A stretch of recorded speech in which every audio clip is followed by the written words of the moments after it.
Yeah, I'll react to that, sure. Hey guys, I think this video would be interesting, so I'm watching it. Hopefully, we can learn something, or you guys can teach me something. Medieval times discovered preemptive, like, what actually happened in a medieval battle, not the movie version. Check it out. Hope everyone's doing well. What really happened in a medieval battle? Not the movie version, the real one.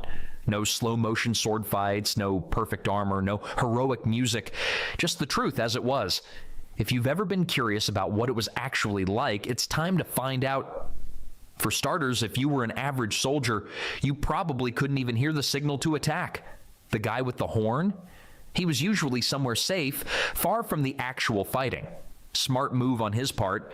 Medieval horn players had the highest life expectancy in the army, right behind the kings who started the wars. In the first 15 seconds of battle, nearly half the front line would trip on their own feet or their comrades. I mean, that makes sense that you'd want him to be... I assume having a hornblower killed would be like having your radio smashed, right? I'm not sure how complex it was and if it could be easily replaced. And it just wouldn't make sense since he's not a fighter to have him in more dangerous situations. So that makes sense. Medieval, nearly half the front line would trip on their own feet or their comrades. Medieval battlefields weren't neat parade grounds. They were muddy fields with hidden routes waiting to send you face first into the dirt. Nothing says fearsome warrior quite like falling on your face while screaming, "Ah, my ankle!" You didn't charge like heroes in stories. You shuffled forward in a nervous mass, your knees weak from standing in formation for hours. The man next to you breathed heavily, stinking of garlic and fear.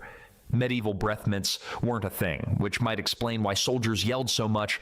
It was the only way to breathe without smelling your battle buddy's lunch. Everyone shouted, but nobody could tell you exactly what they were yelling. Most men just screamed to push down their terror.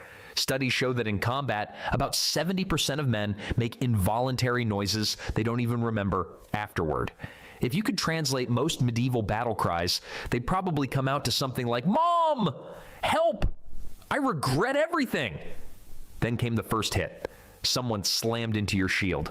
Your ears rang, but you couldn't tell if it was from the blow or from the man who just headbutted you. The noise was deafening. Not heroic battle music, but a wall of grunts, screams, and metal striking metal or flesh. Your arm vibrated so hard from blocking that hit, your grandchildren would be born with the shakes. I wonder how often friendly fire was. Obviously, with something like an arrow from range, it'd be more likely. But it's not like if you have a gun and you get spooked and you shoot, it's like you're very likely going to kill that person who might have been a friendly, on your side. But I would assume that a sword blow in friendly fire would be pretty rare because you have to put a bit more meaning into it. Maybe I'm talking nonsense. Your grandchildren would be born with the shakes. 2 minutes in, your grand battle plan was reduced to one simple goal: stay upright. Falling meant death from the weight of other men stepping on you. The ground became slick with blood and vomit. Your arms ached from holding up your shield. The sun beat down, cooking you inside your padded gambeson. Medieval armor, the world's least comfortable portable sauna. The only weight loss program where you might lose 15 pounds of sweat or your head, whichever comes first. Your world shrank to the few feet around you. You just saw the terrified eyes of the man opposite you, who was just as confused as you were. In that moment, you both silently agreed that whoever told you the battle was glorious deserved a special place in hell. And all this was just the beginning. If you survived the initial clash, you'd face the next brutal reality of battle. Real medieval combat looked more like a violent rugby scrum than a fencing match. Fighters didn't square off one-on-one. They ganged up whenever possible. 5 against 1 was considered good strategy, not poor sportsmanship. Knights didn't follow a code of honor in battle. They followed the "I want to go home alive" code, which trumped everything else. The crush of bodies made proper sword technique nearly impossible. You had about 6 inches of space to move your weapon. You couldn't do those big dramatic sword arcs when pressed shoulder to shoulder with your fellow soldiers. Good point. Most sword fights involved awkwardly jabbing your blade forward like you were trying to poke someone on a crowded subway car. Swords were rarely the killing blow anyway. According to Battlefield Grave Analysis, most fatal wounds came from downward strikes to the top of the skull or neck. Exactly what would happen when someone fell and others piled on. I'm sure kicking was a large cause of death, because coupled with the fact that you would, like the root example, you'd fall down a lot. And it makes me think if that's why a lot of knights' foot armor had a kind of point at the end. I don't know if that had some other meaning or if it was just aesthetic.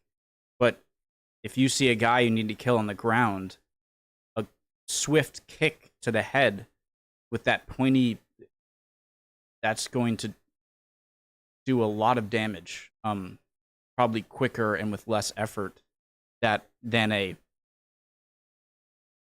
sword would do, you know? Or an axe for that matter, or a mace.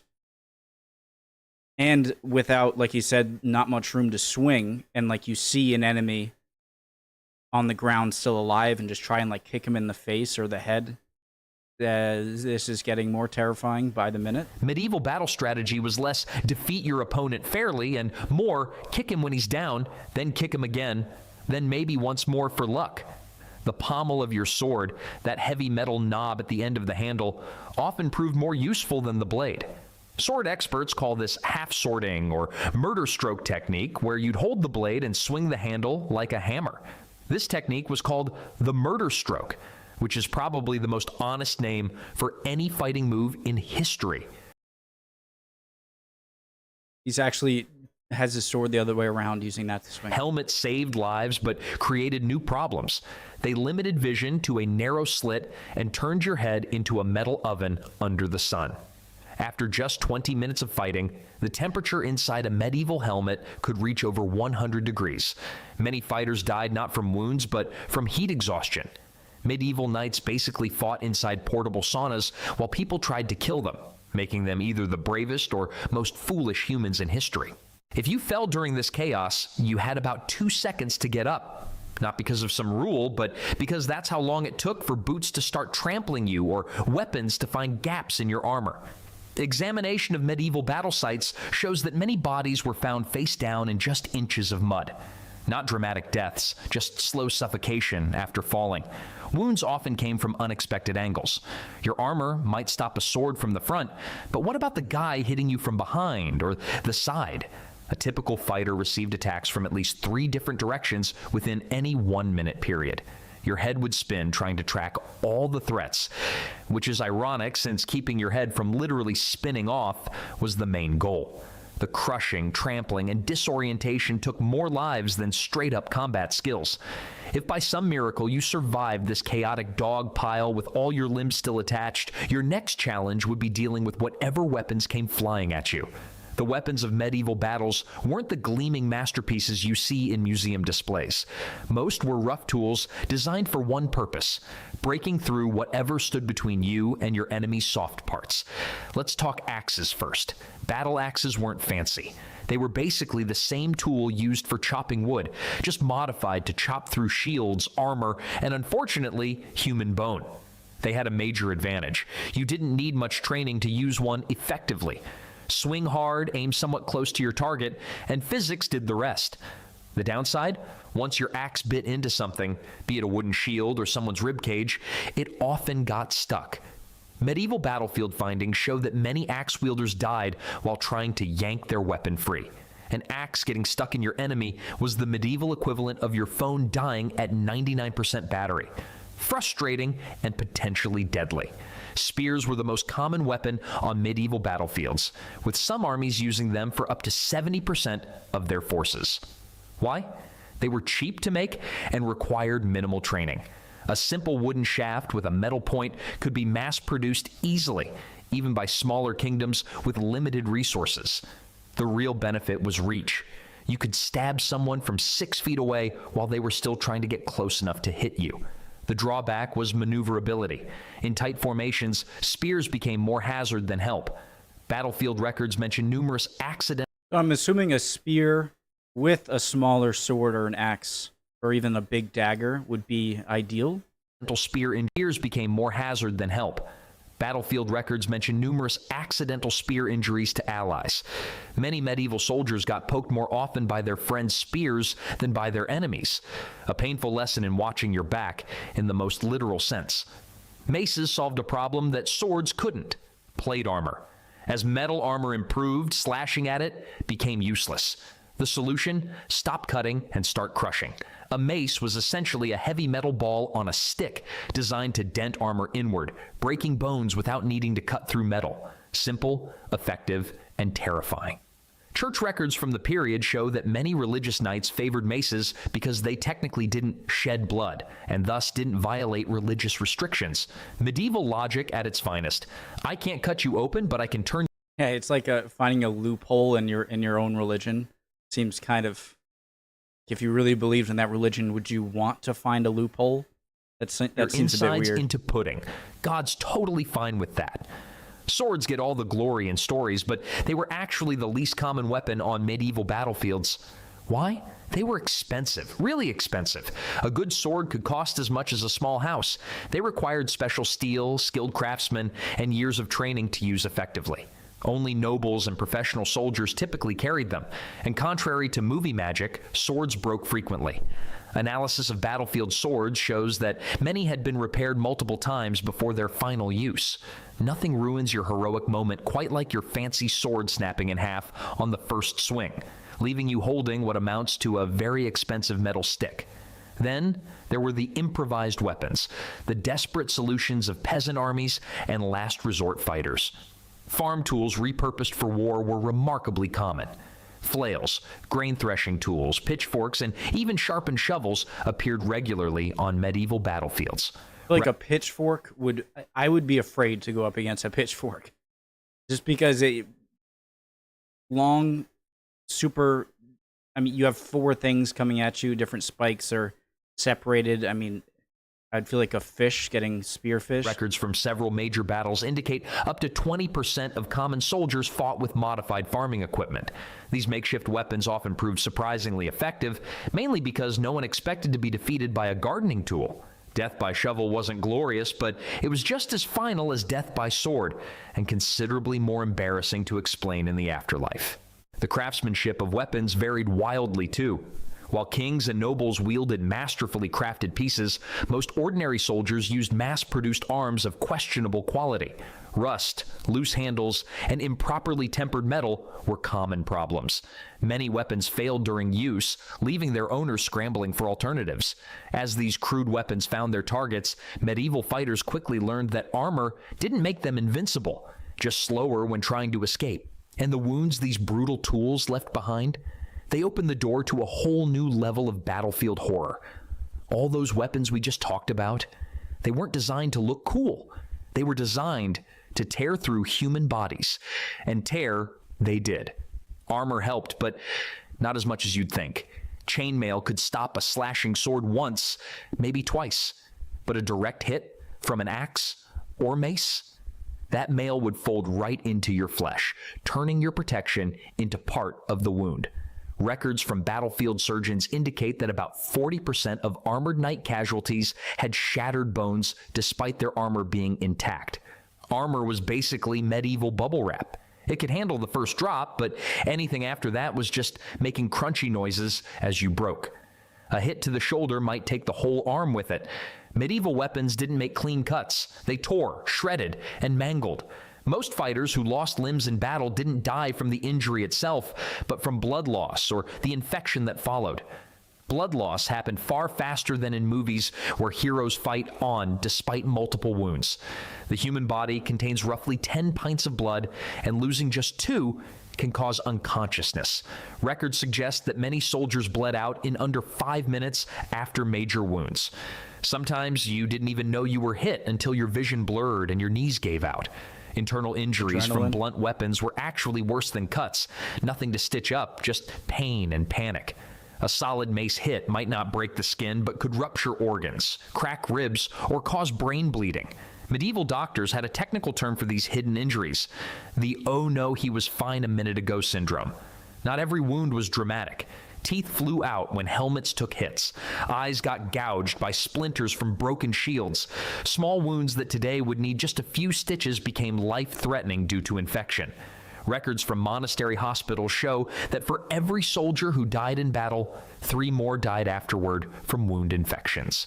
There were no medics waiting on the sidelines. The closest thing to battlefield medicine was other soldiers tying belts around wounded limbs to slow bleeding or cauterizing wounds with heated dagger tips. Medieval pain scales ranged from, "I can still fight," to "please just kill me now," with very little in between.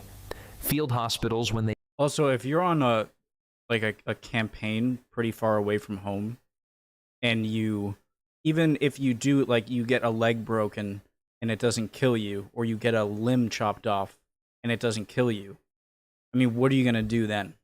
What do you do? You can't fight anymore. You're very far from home,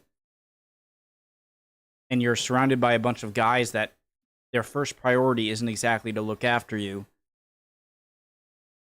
What do you do? I don't know. They existed at all were usually just tents where the wounded were laid out on straw. Surgical tools weren't sterilized. They were maybe wiped on a cloth if you were lucky. Battlefield surgery success rates hovered around 30%, and most procedures involved amputation, not because it was always necessary, but because it was quick. The mental trauma from these wounds often proved as devastating as the physical damage. Many survivors describe feeling their minds fragment during battle, especially after seeing or experiencing horrific injuries. And as the battle wore on, your mind would begin to play tricks on you. The medieval battlefield wasn't just a test of physical strength, it was a mental nightmare that few were prepared for. As the battle raged on, something strange happened to fighters' minds, something that training couldn't prevent and that bravery couldn't overcome. Where am I? This question haunted many fighters after just 10 minutes of combat. The constant movement, the spinning to face threats from all sides, and the lack of clear sight lines meant that many soldiers quickly lost their sense of direction. Without modern communication systems, units became separated and disorganized. Studies of battle accounts reveal that approximately 60% of medieval soldiers couldn't identify which direction they were facing after the initial clash. This explains why some battles ended with both sides accidentally retreating from each other, the world's most deadly game of you go first. Is that guy with me or against me? Recognizing friend from foe became nearly impossible once the fighting started in earnest. While armies often wore identifying colors or symbols, these quickly became covered in mud, blood, and dust. In the panic of battle, soldiers sometimes struck down their own allies by mistake. Records from the Battle of Towton in 1461 show that as many as 1 in 10 casualties may have come from friendly forces. Jeez. With hundreds or thousands of fighters swirling around the battlefield, split-second decisions often had deadly consequences. Is this my blood? A terrifying moment came. This seems a bit strange Thousands of fighters to me. Like, you have people in the middle in this section fighting kind of one-on-one, but obviously when one guy falls, you go to the next guy. But then you have these formations as if they're like watching and waiting for these guys to be done. And I would think that you would, whenever you're in here, you would just want to get back to your side and get back in formation, right? You're swirling around the battlefield. Split-second decisions often had deadly consequences. Is this my blood? A terrifying moment came when you noticed you were covered in blood but couldn't tell if it was yours, your enemies, or your friends.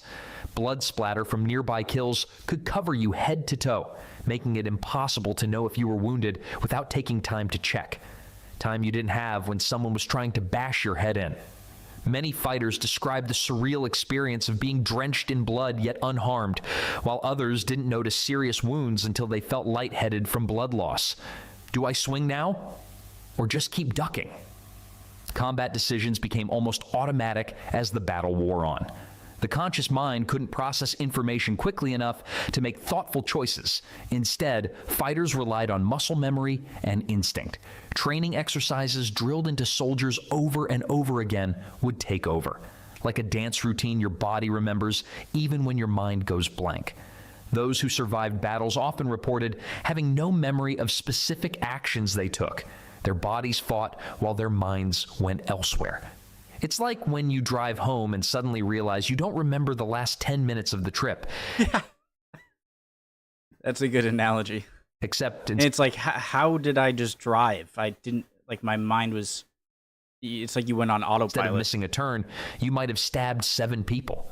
The human brain simply wasn't designed to handle the stress of medieval combat. Fear, rage, and confusion took turns driving behavior, with little room for strategic thinking. Modern studies of how the brain processes extreme stress show that higher cognitive function shut down under threat, leaving only the most basic survival instincts active. For medieval fighters, this meant their carefully planned battle tactics often gave way to primal responses within minutes. You'd start swinging at shapes rather than people. As exhaustion and stress mounted, vision could narrow to a tunnel. Instead of seeing whole people, fighters began to react only to movement and basic shapes. A flash of metal, a blur of color, something coming from the left. Friend or foe. That's fascinating. Like, I know some very undeveloped eyes in certain animals really only sense like lights and shadows. And so it's strange how your body involuntarily kind of switches back to that when you're in those extreme scenarios. Became irrelevant in this state. If it moved toward you, you struck at it.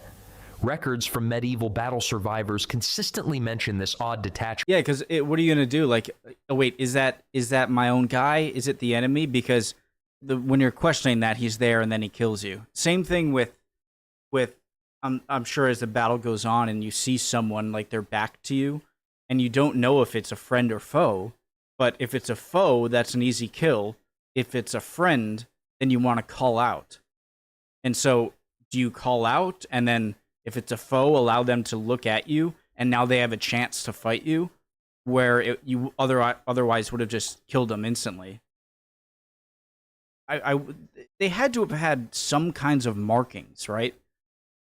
Maybe like a small piece of cloth just like tied in a knot on your sleeve or something to at least do something.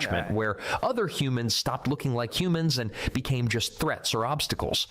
After enough minutes of this sensory overload, the body would move on its own while thoughts became just white noise. Modern combat psychologists call this battle mind, a state where action precedes conscious thought. In this altered state, fighters reported feeling disconnected from their bodies, as if watching themselves fight from a distance. Time stretched or compressed, with some soldiers recalling minutes of combat that witnesses said lasted hours, or hours that passed in what felt like moments. This mental disorientation made battle even more chaotic than it already was. Like you're asleep. And when it became too much to bear, many chose the one option that actually made perfect sense. History books glorify last stands. Movies show heroic soldiers fighting to the death. The reality? Most medieval soldiers had a more sensible approach. When things got bad, they ran. Battlefield records show that about 40% of medieval armies would flee before combat reached its peak. This wasn't seen as shameful by ordinary soldiers. The shame came from nobles and knights with reputations to protect. Peasant fighters followed the "I'd like to see my family again" principle. Medieval foot soldiers had a saying, "The graveyard is full of heroes. The tavern is full of runners." Battles often ended because one side panicked first. Once a few people started running, it created a chain reaction. The Battle of Hastings featured several moments where Saxon forces broke, ran, regrouped, and returned before the final outcome. Many fighters would play dead, fake injuries, or beg for mercy when cornered. Some hid behind horses or wagons. One French soldier survived by crawling inside a dead horse for hours. Not exactly the heroic tale you'd tell your grandchildren. Running away had its own dangers. Comrades might cut you down for deserting, and in heavy armor, running any distance was exhausting. Many knights were caught simply because they ran out of breath after 100 yards. Those who did successfully escape often found that victory wasn't about glory. It was much simpler than that. When we think of victory in war movies, we see cheering soldiers, waving flags, and heroic speeches. Medieval reality, far less Instagram worthy. If you were still standing when the dust settled, congratulations, you won. That was pretty much the only victory criteria. No elaborate ceremony, no medals, just the profound relief of not being dead yet. It was basically the world's deadliest game of musical chairs. When the fighting stopped, whoever was still standing got the prize of continued existence. No dramatic cheering erupted when battles ended. Most survivors were too exhausted, injured, or traumatized to celebrate. Battlefields after fighting were eerily quiet places, with fighters simply sitting down where they stood, too drained to speak. The typical victory cheer wasn't hurrah, but more like, thank God that's over. Does anyone have water and maybe a new pair of pants that don't have someone else's blood on them? The immediate aftermath focused on practical matters. You wiped blood off your face, hopefully not yours, and checked for wounds you hadn't noticed. You looked for your friends and Exactly, that's what I was thinking about, is looking for your friends. That would be so... So of course you'd have friends. I mean, it's a very human thing. It's definitely existed forever. People you're just going to interact with more. And then when you regroup and just no one's there. And I bet you there were probably instances where you thought they were dead, but really they were moved and they probably thought you were dead, maybe only to like see them later or something like that. And I'm sure that a lot of this stuff needs a giant, like, it depends, because I'm sure it depended on how the battle went, and the outcome it would determine how you would act afterwards. Usable weapons from the ground. Medieval post... Like, if you defended against a siege or something, and like, your family very well probably would have been pillaged and killed or something else. And knowing that you defeated an army that would have done that, I'm sure a lot of insane emotions would flood you that might make you kind of scream out in a kind of hurrah kind of way. What the hell do I know? Okay, I have no idea. But I'm sure it would be much different compared to if you were on like a long campaign and it was one of many battles very far from home where there wasn't a obvious immediate effect on your entire life and your loved ones. Then I'm sure the reaction would be very different, you know? Battle checklists were simple. Arms, still attached. Legs, still work. Friends, some missing. Enemies, more missing. Overall, a good day. The field became a grim marketplace after battle. Valuable armor was stripped from the dead, regardless of which side they fought for. Even boots were taken from corpses if they looked better than yours. Medieval recycling programs were way ahead of their time. Nothing went to waste, especially if it was shiny or still had a good edge. You celebrated by drinking whatever alcohol was available to dull both physical and mental pain. One English chronicler noted after a major battle that the men drank for 3 days without pause, as if trying to drown what they had seen in cups of ale. Medieval victory parties were less, we are the champions, and more, please help me forget everything through the magic of fermentation. Medical tents became crowded with the wounded. Field hospitals had mortality rates between 25 and 50%. Medieval hospital waiting rooms had just 2 categories: might live and probably won't. Your category largely depended on whether the surgeon had gotten enough sleep the night before. The physical aftermath lingered for days. Bruises appeared where you didn't remember being hit. Sleep came with difficulty, interrupted by sudden movement. Your body must, even if you have no obvious cut wounds or obvious internal wounds that are going to kill you soon, your body must be aching insanely the morning after. Movements to block attacks that weren't there. Nothing says successful warrior quite like punching the air in your sleep and accidentally giving your spouse a black eye while fighting an enemy who died 3 years ago. And somewhere in the mud, a broken helmet sat crooked on a stick. Medieval battlefields were rarely cleaned.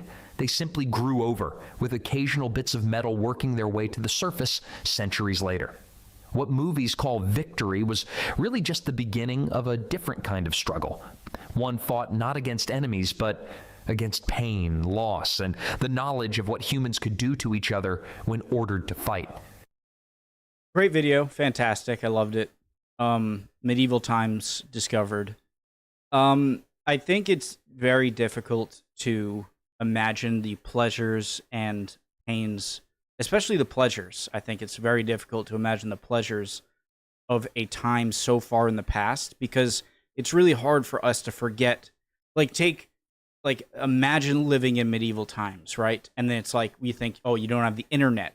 A lot of the times you don't have clean water. You don't have cell phone or whatever. You can't FaceTime at your loved one, right? But to people in the past, just as people in the future are going to look back at us, the people in the past, they are living in the present. And so the ignorance is bliss sort of thing. I don't think that we live any more fulfilled lives now than someone 500 years ago lived, because it all depends on your expectations, which are determined by the time and place you're born in. And people in the future are going to look back at times now and be like, whoa, they still have that? Oh, imagine that. I would never be able to live then. But we don't think about that because we believe we're in the future kind of thing, you know? But every other person that ever lived also thought that.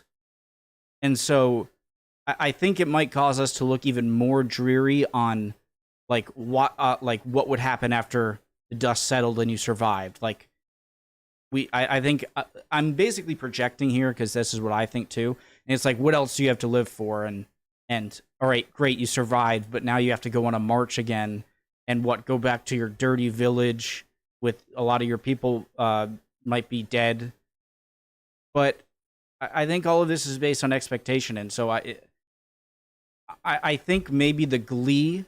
I'm sure there must have been sometimes a gleeful or a kind of, you know how we said like there's no hurrah or huzzah or something like that. I'm sure sometimes there were, and when you're like the bar scene right here, I'm sure a lot of these guys were, you know, they're much more used to this life, and so I'm sure some of them, yeah, they probably saw horrible stuff, but would probably act in similar ways that a soldier today might feel. I'm not one, so I can't say it. Maybe if one of you guys experienced battle in a war zone and people died and you saw horrible stuff, I wonder how you acted the next night or the night after, hanging around in an atmosphere similar to this. I'm sure it wasn't all just pure gloom, you know, but I have no idea. I've never been anywhere close to anything even like that at all. But I always am surprised at some people who comment that maybe have experienced that. So I'd love to hear what you have to think. Awesome video. Love y'all. Hope you're all doing well. Hope you learned something or can teach me something in the comments. And I hope I'll see you guys next time. We'll keep on learning. Bye, guys.